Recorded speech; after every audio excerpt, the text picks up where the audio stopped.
Anybody, I hope you have questions, because after what we just witnessed, it's important for us to have a conversation with these amazing people. Hi, very excellent documentary, very well done. I do have a question for you, Ms. Augustine. Obviously, you had a great, you still have a great story, but I can imagine that you've had moments of doubt throughout those years. How do you get past those moments? How do you move forward when when you have those hardships and just remain steadfast? Well, that's an excellent question, because this is really what we hope came out, or what we hope would come out in the story. The issue of resilience. The old song, fall on your behind, pick yourself up, dust yourself off, and keep on going. And this has been my story. Difficulties. I came to Canada at a time when we had no Charter of Rights and Freedom. I came to Canada at a time when we had no Human Rights Code. I came to Canada at a time when we had no landlord and tenant legislation, so that the landlord could say it's for rent, but we don't rent to you people. The school boards weren't talking to parents and bringing parents into the school community relations we know today. We had no faces on the media that looked like mine or looked like any of us in this room. We had no people in corporate boardrooms making decisions about opportunities for advancement or promotional opportunities. And so it was a place that was ripe for activism. And I keep saying to the younger people, in the 60s and the 70s, the weekends in Toronto was not what it is today. There were marches and demonstrations and bringing the community out to protest against a whole series of things. Remember, we had no social media, we had no TikTok and Facebook and come on now, right? Give us a few things here. We had none of that to get the word out. So how did you get the word out? There was no Sri in Alexa, right? Right. You were complaining about Sri in Alexa the other day. Pardon? Alexa, there is no Sri, there was no Sri, or there was no Alexa, do this, do that, you know. That's right. And so there was something that I think all of you have, all of us have, and I call it the fire in the belly, the wanting to see certain things happen. And it is that fire in the belly that creates in someone, that gives someone that push to keep on going. That when someone gets the message or is looked at me in the eye and said, yes, you passed the test for this office job we have, but after we looked at it, we think you were not a good fit for our organization. And I was speaking to some lawyers last week, 100 and something lawyers, and they were talking about their office, and I was talking about how do you give opportunities to young black men and women? How do you look at who is in your roster? Who is missing? Where do you do your advertising? And how do you bring people on? And how do you begin to that discussion that talks about fit? Actually, the president of the company, years and years later, said to me, you can have any job in the company now, just ask. And I said, when I needed the job, when I needed it, I was not a good fit. We still use that. We don't use that expression now. We've rolled along, but somehow or the other we do the same thing, and some of the ways in which we operate speak to the new ones. And I jokingly say, why was I not a good fit, 1961, 62, for that job, which was just a clerical job at the time? Was it because I had white shoes on and it was after Labor Day? Was it because I didn't have my hair back in a bun? Was it because, and one goes through all of this. And so there are several things that trip us up in the society, in the workplace, in the marketplace, wherever you are.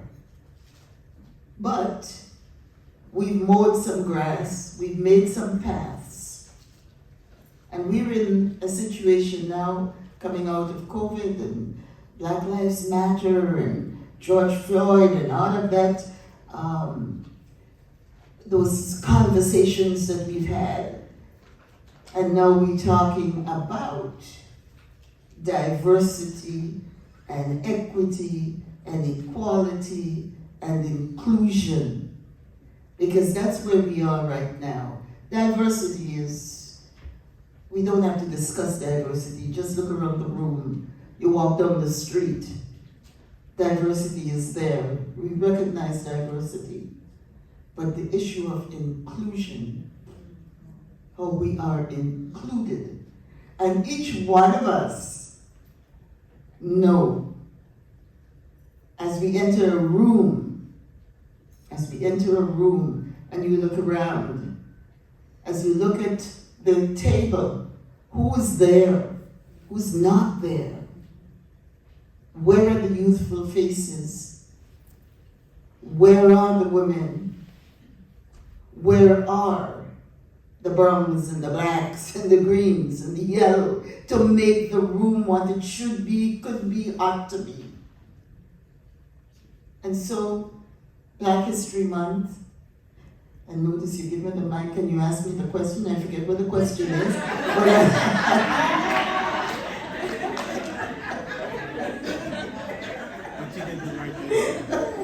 But I'm 85 years old, what do you expect?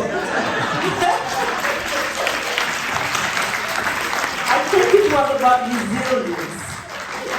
I think it's about resilience. So you all know how difficult it was for me to direct this film.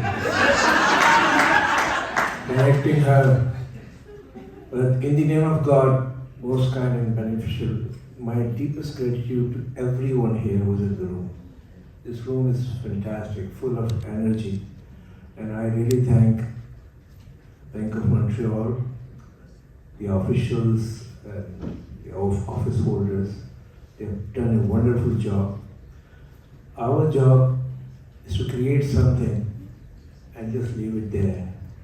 Your job is to tell the world.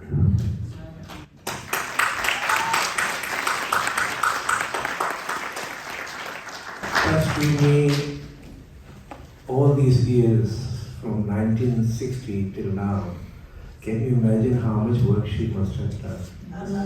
Was it possible for me to do it in this 57 minutes? But we tried. So we have the message, the messenger is here, and it's our story. It's not her story, it's not the story for black people, it's us. The Pakistanis, the Moroccans, the Syrians, the Chinese, the Indians, everybody. It's all about us, you see. And I really thank you all for being here, and Bank of Montreal. This has been a very meaningful show. I was really happy. I saw the energy here. I saw Sydney. I saw Husna. I saw so many of the people, and I knew this was going to be a hit, And I personally feel that each one of us and each one of you is going from here with something, learn something. The message is clear, and to stand steadfast. It will give you all the support. And think about what Jean did, what she can do, you can also do. Thank you so much. My film is here, and now going to the Cannes Film Festival in May with French titles. I would still like to come back to Montreal with the subtitles in French, and also the film going to Geneva at the United Nations headquarters. D'autres questions? Pouvez-vous vous présenter, s'il vous plaît, avant de poser une question? Any questions? Oh, do you want my name? Yes. My name is Pat Dillon Moore. And Auntie Jean, thank you very much for being you. And I feel a little bit more refueled. And, you know, a lot of people feel like, or I have to speak for myself, I feel sometimes that I have the strength. But then I think about Quebec politics. So I watched the film through the lens of living in Quebec, and I'm watching the rest of Canada. And so my question is this. You talked earlier about weekends, where every weekend there was a march, and seemingly I pulled from that people were somewhat on the same page. Despite the technological tools that we have today, I feel that too many people here in Quebec are too comfortable, and they're not coming out and leaving the fight to 5, 6, 7 people. What would you say to refuel people to get on the page, no matter the age, to become an activist? Because all of the activists cannot be 2021. We need activists who are 50, 60, and so on. How do we get on the same page here in Quebec?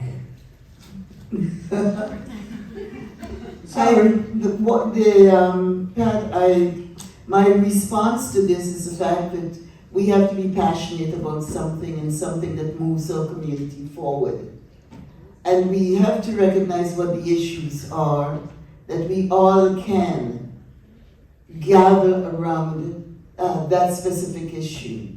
At the same time, we can't all be on the front line. We can't all be speakers. Some of us are quietly in the boardroom. Some of us are quietly at the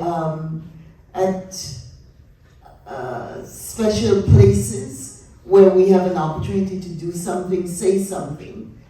And a lot of the things I did, and there were lots of stuff that was left on the cutting floor we couldn't talk about, the changes I made in public housing. We couldn't talk, there were so many things we couldn't talk about. But everything that I did, I never did alone. I did with a committee, I did with a team, I did with individuals who were passionate about the issue. I did with what I call allies. Allies. And it didn't matter if you looked at the individuals who were involved in Steadfast and you look at the names, you would see that they're not all names that are recognizable in the African Canadian community. And so you look to find the allies, people who believe, people who see what it is that you're passionate about, share that passion, people who believe in fairness and justice and equality and inclusion, who took the time, they have to take the time to learn about the issues. They have to take the time to ask the question. Last night I was in Mississauga, where the mayor of Mississauga, Bonnie Crombie, had a huge Black History Month celebration for the city. And they sent someone to pick me up, a car to pick me up. And the driver on the way back, I guess he had come to the back and he heard some of the speeches, He said, I am from Pakistan. I don't know about this Black History Month. Could I ask you what Black History Month is about? And so I took the opportunity to talk to him about the fact that we were here 400 years, why it was that it's important for us to recognize our presence. And I hope that at the end of his evening, when he got home, he would be thinking about African Canadians. He would be thinking about his participation in Canadian society, who his neighbors are, who the other drivers are, etc. And hopefully, the theme for Black History Month this year is our stories to tell, ours to tell. And so when I know your story, you know my story, we know each other's story, then we build together and we work together as allies. But we won't have every person getting out there on the same issue. And I think we have to recognize that, and we have to look for allies for the things that we think are important. We see also that the progress we've made so far, that there is little understanding of what it took to get to where we are. I was someplace the other day, and I'm sitting there with someone, and I watched 4 or 5 media people come strutting. You know what strutting is? The high heels and the and strutting stuff. And I kind of smiled and wondered whether they knew the struggle to get the media, especially CBC in particular, to decide to hire some places. They're there now, but they must know that there is a responsibility to make sure that there are others who come after them, and that there were others on whose shoulders they stand. We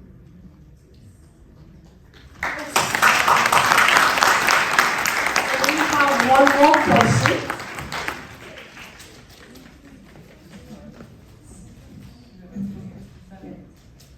Thank you so much, Dr. Jean Augustine, my fellow Grenadian. We're always so happy to see you in Montreal and to have yet another opportunity to revel in your inspiration for us. My question has to do with realpolitik. The fact that you, as a Black woman, had the opportunity to sit in the cabinet of the government of Canada, but in 2023, we see that is still an anomaly, that you're still a very special case. And for those of us young Black folks who are interested in the realpolitik, I know activism is a certain kind of politics, but serving at the level of the government, for example, or at the level of our municipalities or provinces, what kind of advice do you have for people like that? That's a good question, and this is where we underscore with the word representation matters. And so we have to have all of the faces in all of the different avenues, whether it's local politics, city politics, etc., etc. We have to have all of the faces represented there. But I think the community also has to recognize that each one of us has a responsibility to ensure that we participate in the political process. We get out there, we support individuals, we vote, we encourage others. And some of the things that we've been doing, and some of it is national, Operation Black Vote Canada provides workshops and do all kinds of things to encourage and to support those who have ambitions to get into the political arena. It is also important for each one of us to know that we don't have to put ourselves forward, but we can support those who put themselves forward. And we can do it in several ways. And I used to say to people, you can take a sign, you can talk to your neighbor, you can have a coffee party, you can make a donation. There are so many ways in which you could support. If you want to see representation, then you could support people who put themselves forward. And lastly, I think that women are still at the point in time where they just don't put themselves forward. They wait to be nudged, to be pushed forward, to be talked into, and to be told, yes, you're capable of running, you're capable of being there. And so young women have now to begin, I think all of us as women, black women and women in all our various orientations have to recognize we have to put ourselves forward. We can't wait to be asked, and that we look for the allies, and we look for the supporters, and we look for the team that we can build around us. Because one of the things that we don't want to do time and time again is be seen as a loser, that you go when you lost, and then you go again and you lose, and you go again and you lose. So do the planning up ahead of time. Have your list of people who you would like to approach to donate. So these would be the people who would be funding your campaign, as it were. Then you have a list of people who would support, and then you have a list of people who will walk with you, knock at doors, and do what's necessary. So we can't go unprepared into the arena. You have to prepare yourself. And if you're a loner, you can't decide I want to be in politics, because politics is not an individual sport. It's a team sport. So there must be people around you. You must build towards that. And the important thing is, what community have you been engaging with? You have to be a member of a community, a member of something. You have to have some credentials, as it were. You can't just get out there and say, well, look, I have a university degree and whatever. What is that team? What is that measure of support? Where can you get this? And when you step forward, who are the people who are back there assisting, helping, and pushing you to get your message out? And you have to know what your message is. And it can't be a wholly negative message, because that really doesn't work. You have to have a passion for whatever. You have to do your research. You have to have some documentation around the things that you are you're passionate about, and you're bringing people along. When I got to Parliament in 1993, it was a different Parliament than it is today. We came into the House with two new parties, the Bloc Québécois and the Preston Manning and the Reform Party. The conversation at the time was all about debt and deficit. The conversation had come out of the free trade agreement, the Mulroney government prior to that. So that was the whole thing, Canada was going to hell in the handbasket, and with debt and deficit that we were leaving to our children. And the issue of trade, what's happening with boneless beef, yogurt and ice cream, softwood lumber. And I said to someone, I knocked at thousands and thousands of doors in Etobicoke Lakeshore. No one said, when you get to Ottawa, make sure you vote for boneless beef or softwood lumber. So again, if one is putting oneself forward, you have to know what the issues are. You have to be reading the newspapers, and you have to be following, headlines, and know what the issues are in the region, in the area, in the city, whatever level that you're going to be running at. You can't be ignorant of the issues. You have to know what the issues are. You have to do your homework. And because once you get there, the issues are before you. And so what you come with passionate about, you have to also take the passion of others so that you vote on this issue with me and I will vote on this issue with you, because it's a team sport.